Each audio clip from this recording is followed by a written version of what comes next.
파손된 차들이 도로에 뒤엉켰습니다. 차량 수십 대가 나가지도 빠지지도 못하면서 도로 위는 난장판이 됐습니다.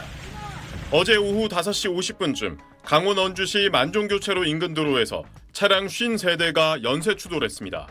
도로 위에 쌓인 눈이 녹았다가 다시 얼면서 생긴 블랙아이스가 원인으로 추정됩니다. 블랙아이스는 기온이 낮거나 그늘진 터널 입구와 하부 도로 등에 많이 생깁니다. 낮 동안 도로 위 눈은 녹았지만 여전히 물기가 가득합니다. 낮에는 물이 됐다가 밤에는 이제 얼어서 블랙아이스가 형성이 될 수가 있습니다. 지난 5년간 결빙도로에서 발생한 사고는 4천 건에 달해 눈길에서보다 더 많이 발생했습니다. 치사율은 눈길과 일반 도로의 2배에 달합니다. 가장 큰 위험성은 도로 결빙 상태를 운전자가 눈으로 식별하지 못하기 때문에 대응이 어렵다는 데 있습니다. 시속 50km로 달리는 차량으로 실험을 해보니 건조한 아스팔트 도로에서는 10m 만에 멈췄지만 블랙아이스와 비슷한 조건에서는 제동거리가 3배나 길어졌습니다. 전문가들은 블랙아이스와 맞닥뜨렸을 때 핸들을 미끄러지는 방향으로 유지하라고 합니다. 당황해서 바로 잡으려고 확 꺾으시는 경우가 있거든요. 그럼 이 차 자체가 전체가 회전해 버릴 수 있습니다. 브레이크는 한 번에 길게 밟는 것이 아니라 짧게 여러 번 나눠 밟아야 마찰을 높여 미끄러지는 걸 막을 수 있습니다. 또 기어를 낮은 단수로 조정하는 엔진 브레이크도 방법이 될 수 있습니다. 전문가들은 겨울철에는 상습 결빙 구간을 알려주는 내비게이션 알람을 켜두는 등 운전대를 잡기 전부터 조심해야 한다고 조언합니다. SBS 사공성근입니다. 도로가 아수라장으로 변했습니다. 구조에 나선 소방관과 차량 운전자들이 뒤섞여 전쟁통을 방불케 합니다. 사고는 퇴근 시간과 맞물린 어제 오후 5시 50분쯤 발생했습니다. 원주시 오절면 만종교차로 인근에서 차량 53대가 내리막길에서 연달아 추돌했는데 이 사고로 11명이 다쳤고 이 가운데 3명이 병원으로 이송됐습니다. 사고 당시 도로는 녹은 눈이 얼으면서 생기는 도로 살얼음, 이른바 블랙아이스가 발생한 것으로 추정됩니다. 현장 자체는 바닥 자체는 빙판이고 브레이크를 밟아도 제동이 안 되면서 갖다 나가는 거예요. 경찰과 소방당국은 사고 발생 직후 도로 양방향을 통제하고 현장을 처리했습니다. 사고가 나고 2시간이 지났음에도 경찰과 도로관리기관 직원들은 현장 정리에 여념이 없습니다. 갑자기 뚝 떨어진 기온에 도로는 아직도 미끄러운 상황. 차량 50대가 넘는 추돌 사고가 발생해 도로 곳곳은 파편으로 넘쳐납니다. 통제는 사고 발생 3시간이 지나서야 풀렸습니다. 저희 사무실 직원은 6시에 퇴근했는데 통상 30분 걸리는 퇴근 거리를 2시간 만에 집에 도착했다고. 경찰은 블랙아이스로 인해 차들이 연쇄 추돌한 것으로 보고 정확한 경위를 파악하고 있습니다. G1 뉴스 정창영입니다. 1차선을 달리던 승합차가 갑자기 미끄러지며 중앙선을 넘습니다. 그대로 난간을 뚫고 10m 아래 하천으로 떨어집니다. 사고 당시 기온은 영상이었지만 도로 위에 깔린 살얼음, 블랙아이스가 문제였습니다. 2015년 인천 영종대교에서 일어난 106중 추돌 사고도 블랙아이스가 원인 중 하나였습니다. 블랙아이스는 보통 빙판길과 달리 얼음 두께가 얇고 검게 오염돼 있어서 운전자 눈에 잘 보이지 않습니다.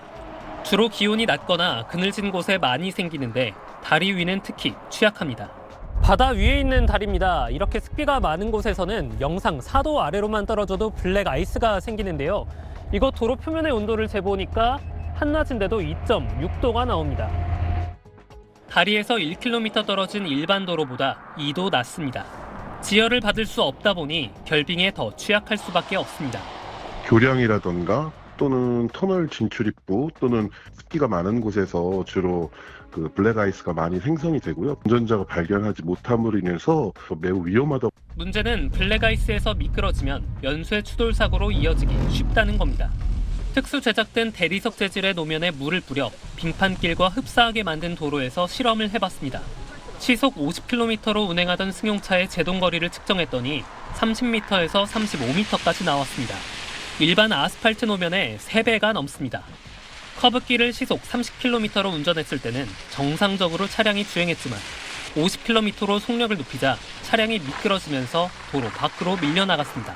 회전하는 상황이나 뒤쪽이 미끄러진다고 하면 브레이크를 밟는 것보다는 핸들을 미끄러지는 방향으로 살짝 돌려가지고 결빙 위험 구간을 지날 때 급가속과 급제동을 피하고 무엇보다 감속 운전을 하는 것이 사고 위험을 줄일 수 있습니다. SBS 최승훈입니다. 도로 곳곳엔 형체를 알아볼 수 없을 정도로 심하게 부서진 차량들이 서로 엉겨붙어 멈춰서 있습니다. 바닥엔 부서져 나온 차량의 파편들이 가득합니다. 신고를 받고 출동 나온 경찰차도 사고를 당해 차량 후미가 부서진 모습도 보입니다. 오늘 새벽 5시 반쯤 세종시의 금빛 노을교에서 차량 29대가 추돌하는 사고가 벌어졌고 1시간 뒤쯤엔 그 근처에 있는 아람찬교에서 차량 9대가 추돌하는 사고가 연이어 난 겁니다. 두 사고로 모두 14명이 다쳤고 해당 구간이 전면 통제되면서 출근길 극심한 정체가 빚어지기도 했습니다. 정확한 사고 원인은 조사 중이지만 일단 큰 추돌 사고가 발생한 두 다리 모두 블랙 아이스 때문에 미끄러웠던 걸로 파악되고 있습니다. 블랙 아이스는 급작스럽게 기온이 떨어지면서 눈이나 비가 얼어 도로가 얇은 빙판이 되는 현상을 말합니다. 겨울철엔 이런 블랙 아이스 때문에 대형 교통사고가 종종 발생하고 있어서 운전자들의 각별한 주의가 필요한데요. 과거에도 큰 인명피해를 낳은 사고가 있었습니다. 지난 2019년 12월 14일 경북 상주 영천 고속도로입니다.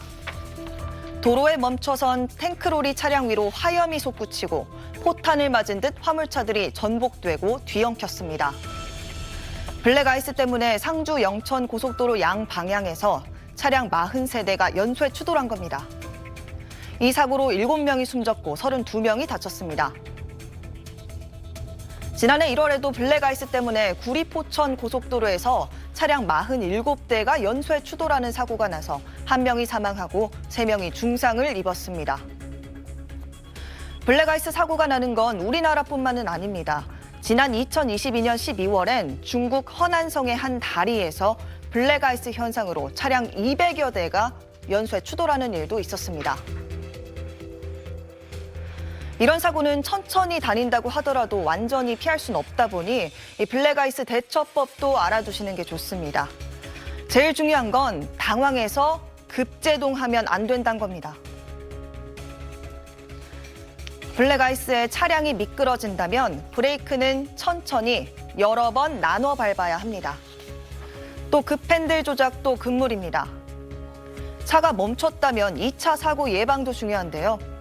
먼저 비상등을 켠 후 뒤따라오던 차량들의 위치를 파악해야 하는데 차 밖으로 대피할 때는 빙판길 후속 차량 제동 거리가 길다는 점을 고려해서 안전한 장소로 이동해야 합니다.